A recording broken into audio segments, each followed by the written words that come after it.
उच्च घरों की बहन बेटियां सत्संग में ना जाती है, तो उनके लिए परमात्मा कहते हैं दुर्भाग्य उनका, सौभाग्य उनका है कि उन्होंने पिछले जन्मों में कोई अच्छे पुण्य और भक्ति कर रखी थी, जिस कारण से इस संसार की इस झूठी शोभा के अंदर आज वो सम्मानित हैं, ऊंच कोई पद प्राप्त करके या कुछ थोड़ी सी माया गणी प्राप्त करके या कोई मंत्री, प्रधानमंत्री, मुख्यमंत्री बन के। तो परमात्मा कहते हैं जो भक्ति नहीं करेंगे ना, आगे उनकी ऐसी दुर्गति होगी। और जो परमात्मा ने जो ज्ञान दिया है वो सारा सत्य है।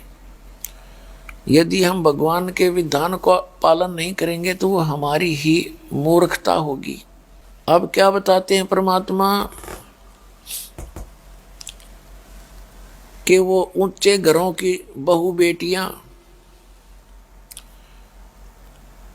पर्दों में रहा करती थी, पर्दों में, और उनके पास कोई भी अन्य औरत या कोई अन्य पुरुष नहीं जा सकता था। उनको मिलने के लिए भी उनके सामने उनके गेट के ऊपर पहरेदार रखे जाते थे। तो परमात्मा कहते हैं कि बीबी पर्दे रहे थी और ड्योढ़ी लगे थी बार, अब गात उगाड़े फिरती हैं वो बनकुतिया बाजार। वो पर्दे की सुंदरी नक बेसर नक पे बनी और पैर थी हार हमेल, और सुंदरी से कुतिया बनी सुन साहेब के खेल। फिर परमात्मा कहते हैं वो पर्दे की सुंदरी सुनो संदेशा मोर, अब गात उगाड़े फिरती हैं वो करें सुरायों शोर। अब परमात्मा बताते हैं कि जो भक्ति नहीं करती और ऊंचे घरों की बहू बेटियां थी, पर्दों में रहा करती थी, सामने पहरेदार ड्योढ़ी लगा करती थी, एक सत भक्ति ना करके अगले जन्म में वो कुतिया बनती हैं। और जब तो वो इज्जत के कारण घर से बाहर नहीं निकलने देते थे, उनको सत्संग में नहीं जाने देते थे, स्वयं भी नहीं जाते थे। कहते हैं वो पर्दे की सुंदरी बीबी पर्दे रहे थी और डोडी लगे थी बार, अब गात उगाड़े फिरती हैं वो बनकुतिया बाजार। पहले तो एडी से लेकर चोटी तक अंग छुपाए रहती थी और फूले नहीं समावे थे इज्जत के ठेकेदार। आज वह कुतिया बनी फिरे कति नगन उगाड़ी। तो वह दुर्गति जब तक दिखाई नहीं देती, जब तक हम सत्संग नहीं सुनते।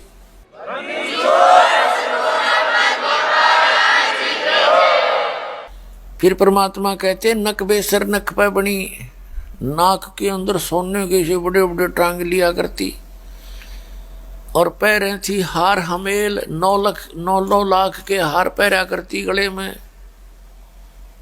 और कहते हैं सुंदरी से कुतिया बनी। अब सुन साहेब के खेल, वो पर्दे की सुंदरी और सुनो संदेशा मोर, अब गात उगाड़े फिरती है वह करे सरायों शोर। पहले वो रानी या अच्छे ऊंच घरों की गणी माया के जो धनवंत थे, वो माया के पुजारियों की पत्नियां, ये वो स्वयं भी, उनकी बहू बेटियां, कहते हैं काजू किस्मत सेब संत काजू किस्मत मिला मिला के हलवे बनाया करती थी, खीर बनाया खाया करती थी। ये उसके पूर्व जन्म के संस्कार थे, पूरे जन्म के जन्मों के कोई पुण्य थे वो प्राप्त थे। पीछे की बैटरी चार्ज थी, लेकिन आगे चार्जर लगवाया नहीं तो बैटरी डिस्चार्ज हुई, पुण्य कर्म समाप्त हुए, पाप कर्मों का दौर शुरू हुआ। फिर वही आत्मा फिर कुतिया बनकर धर्मशाला के आसपास धक्के खाती है रोज एक टूक के लिए। उन धर्मशालाओं में, सरायों में आते जाते अतिथि रुका करते थे और खाना खा करके या खाते समय एक टूक डाल देते थे, छोटा सा रोटी का टुकड़ा, और वो भी इतनी दूर से रेत के अंदर।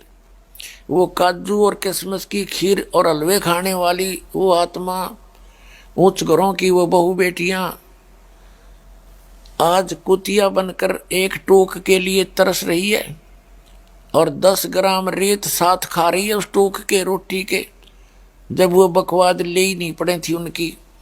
तो पुण्यात्माओं, परमात्मा कितने दयालु हैं, अपना विधान बताने के लिए आए, इस काल का ज्ञान कराने के लिए आए कि तुम किस गंदे लोक में रह रहे हो, और इसे बचाव का तरीका बता दिया कि ये है यहाँ से निकल जाने का, और ये सु अवसर है, ये बिचली पीढ़ी वाला जो कलयुग के 5500 वर्ष बीत जाने के बाद ये प्रक्रिया शुरू होनी थी, जो अब शुरू हो चुकी है। अब आप निकल सकते हो।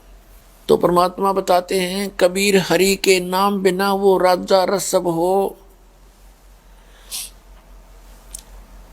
अब क्या बताते हैं परमात्मा के एक भक्ति ना करने से पूर्व जन्म का पुण्यकर्मी प्राणी जो आज मंत्री, प्रधानमंत्री, मुख्यमंत्री या कोई और बढ़िया कोई पैसे वाला व्यक्ति है, धनी व्यक्ति है, तो वो भक्ति ना करके कहते हैं आप राजा को यहाँ का एक सबसे श्रेष्ठ और समर्थ व्यक्ति मानते हो। परमात्मा कहते हैं भगवान की भक्ति ना करने से वो राजा भी गधा बनेगा, और गधे के साथ क्या बनती है फिर, सारा दिन कुम्हार उससे काम लेता है और शाम के समय उसको जंगल में भेज देता, छोड़ देता है, एक मारता लटकड़ में, कमर में, और जा। अब पेट भी बार भर के आता वो, और आते शाम फिर पकड़ जाता कान उसका, और सुबह सारा दिन फिर काम लेता है। उसको घर पे चारा भी नहीं डालता।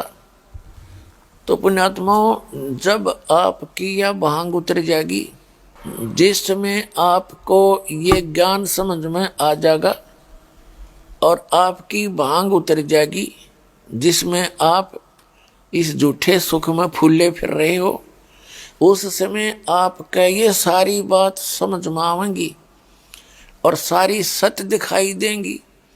जब तक यह भांग का नशा है तब तक आपने ऐसे लगेगी जैसे वैसे ही कह रखा होगा, डराने के लिए। कई ऐसे भी व्यक्ति हैं, वो कहते हैं ये तो वैसे डराने के लिए कही गई है, ऐसा थोड़ा ही होता है। अब जैसे कोई चोर चोरी करता है और उसको कहते हैं कि भाई चोरी ना करे, तुझे पुलिस पकड़ेगी, तेरे जूते मारेगी और जेल में ठोकेंगे, काला मुंह करेंगे तेरा। अब ये डर भी है, डराया भी जा रहा है और सच्चाई भी है। जिस दिन उसकी वो चोरी करता पकड़ा जाएगा, उसका जूते भी लगेंगे, पहले तो पब्लिक से मार दे मनमाने, और फिर जेल में ठोका जाएगा। तो वो डर भी था और सच्चाई भी थी। तो इसमें यू जो बताया जाता है ज्ञान, इसमें सच्चाई भी है और डर भी है। यदि वो चोर इससे डर जाता, उस होना तो उस था, उसके साथ सच्चाई भी थी और डर तो ज्ञान से होता ही है, तो वो पहले उस ना करता चोरी तो बच जाता उस दुख से। डरता तो ना, डरा तो फिर वो उसके साथ बनी जो पहले बताई गई थी। तो ठीक इसी प्रकार आपको जो ज्ञान दिया जाता है ये गॉड गिवन है, किसी डूम बाट के गीत नहीं है। ये उस परम पिता का बताया विधान है। मानेगा वो इंसान है, ना मानेगा वो शैतान है, वो फिर बाढ़ में जाओ।